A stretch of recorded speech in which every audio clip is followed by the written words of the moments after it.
Hello everyone, good morning. तो कैसे हो आप? Welcome back once again to my channel miss educator.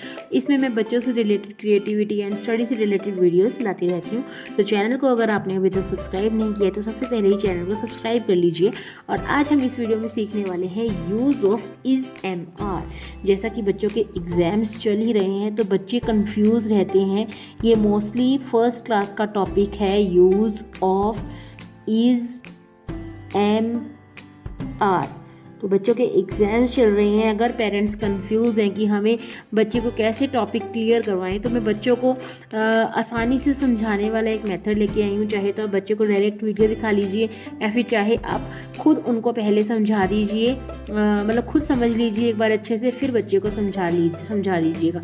और इस तरीके से अगर आप बच्चों को पढ़ाएंगे ना तो बच्चा कभी भी इन चीज़ों को नहीं भूलेगा।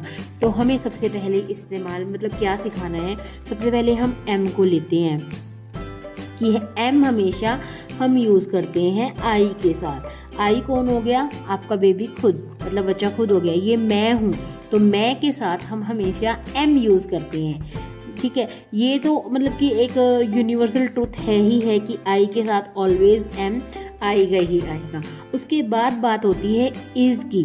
तो आपको बच्चे को क्लियर करना है कि जो इज़ है वो वन पर्सन के साथ यूज़ होते हैं। कि जब भी हम बात करते हैं तो किसी पर्सन की या किसी थिंग की बात करते हैं, ठीक है, या पर्सन हो गया फिर थिंग हो गया, या फिर कोई सिटी हो गई।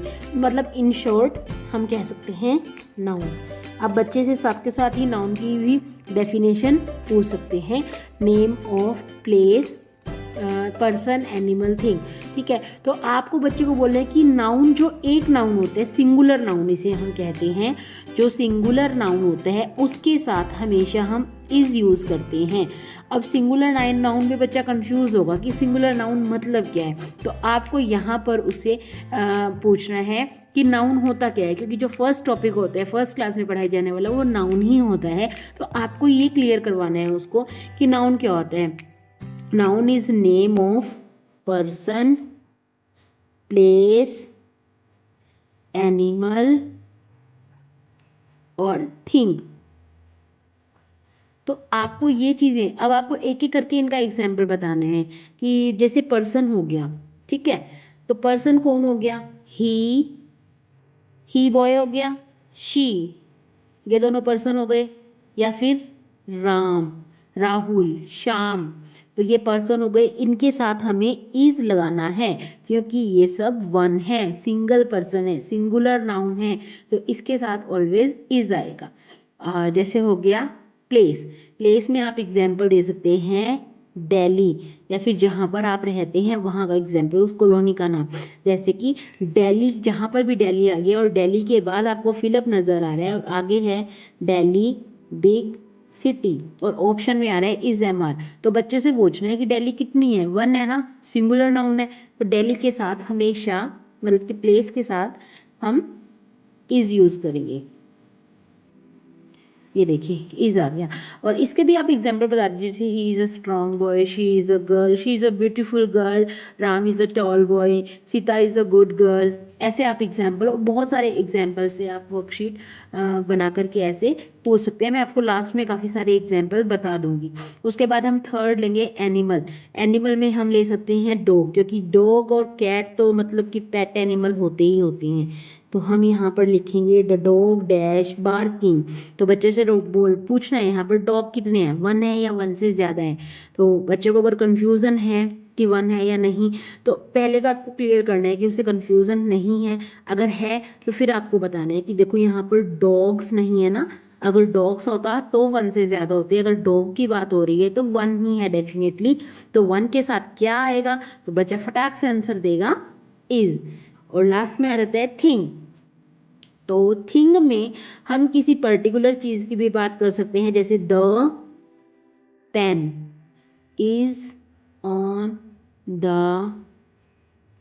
टेबल, डैश इज, सॉरी ये गलत हो गया, यहाँ पर आना था इट इज येलो। तो अब हमें बच्चे को बताना है कि पेन एक है, पेन्स होते तो एक से ज़्यादा होते, तो हम यहाँ पर यूज़ करेंगे इज, क्योंकि हमारा पेन 1 है। और इट जहाँ पर भी आएगा, अगर आपको बच्चे को कुछ पर्टिकुलर से वो बताने हैं ना कि किसके साथ इज आता है, तो उसमें आप समझा सकते हैं ही, शी, इट भी यहीं पर ऐड कर देते हैं, ही, शी, इट और एनी नेम, इनके साथ हम हमेशा इज यूज़ करते हैं। आई थिंक ये बहुत ही मतलब इजी तरीका है बच्चे को समझाने का, तो आप ऐसे ही बच्चे को समझा सकते हैं। अब बात करते हैं हम आर की। नेक्स्ट हमारा जो है वर्ब वो है आर। अब बच्चे को बताना है कि सिंगुलर के साथ तो हम लगाएंगे इज, और प्लूरल के साथ, प्लूरल मतलब कि more than one, more than one, इनके साथ हम लगाएंगे आर। तो इसके जो कुछ रूल्स हैं, मतलब जैसे वी के साथ हमेशा आर आएगा, यू, दे, और प्लूरल नाउन में ना अब नेम आ जाते हैं जैसे, तो ये तो मैं एग्जांपल चलो 1 बाय 1 बता देती हूँ। जैसे वी डैश प्लेइंग, तो यहाँ पर आ जाएगा वी आर प्लेइंग। अब बारी आती है यू की, यू डैश लाफिंग। अब बच्चा कहेगा यू तो 1 पर्सन भी हो सकता है, क्योंकि यू प्लूरल में यूज होता है, इसीलिए यू के साथ हमेशा आर आएगा। ये चीज़ आपको क्लियर करनी है। नेक्स्ट आता है दे, दे आर रनिंग, क्योंकि 1 से ज़्यादा है वो, यहाँ पर स्ट्रेस देना है बच्चे के कि वी 1 है या 1 से ज़्यादा है। बच्चा बोलेगा 1 से ज़्यादा है, तो फिर डेफिनेटली आर आएगा।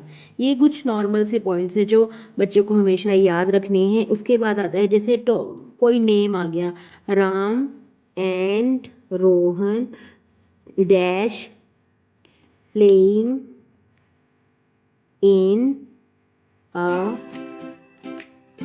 Park, Ram and Rohan dash playing in a park. तो अब आपको यहाँ पर पूछना है बच्चे के साथ कि क्या आएगा। बच्चा कहेगा रोहन है, 1 पर्सन है, तो इज आएगा।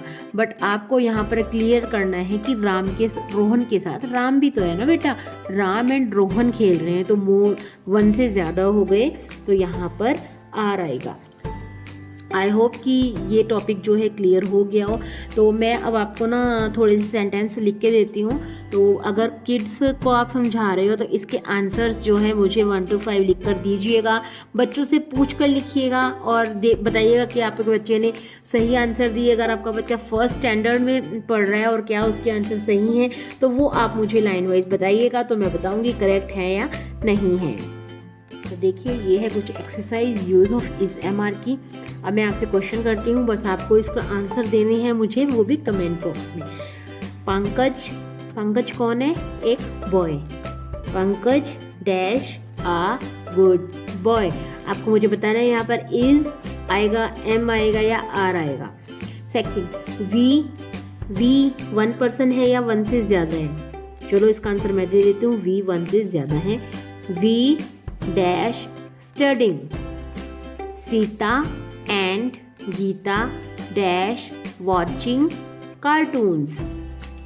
My father dash reading a newspaper. I dash a strong girl. तो इनके मुझे आंसर्स अपने बच्चों से पूछकर आप नीचे दीजिए। And try not to cheat मत कीजिएगा कि आप खुद से आंसर दे दें, बच्चे से ही पूछ के बताइएगा। देखते हैं किसके बच्चे सही आंसर देते हैं। और वो 1st क्लास में, 1st क्या 2nd क्लास का भी टॉपिक ये लगा सकते हैं। 1st और 2nd दोनों में ही करवाए जाते हैं, करवाए तो आगे भी जाते हैं, मतलब यूज़ तो ये देखिए फुल टाइम ही होता है, लेकिन मेनली तो ये 1st क्लास में सिखाया जाता है बच्चों को। तो फ्रेंड्स आज की वीडियो कैसी लगी और आपको अगली वीडियो किस टॉपिक पर चाहिए वो भी मुझे बताइएगा।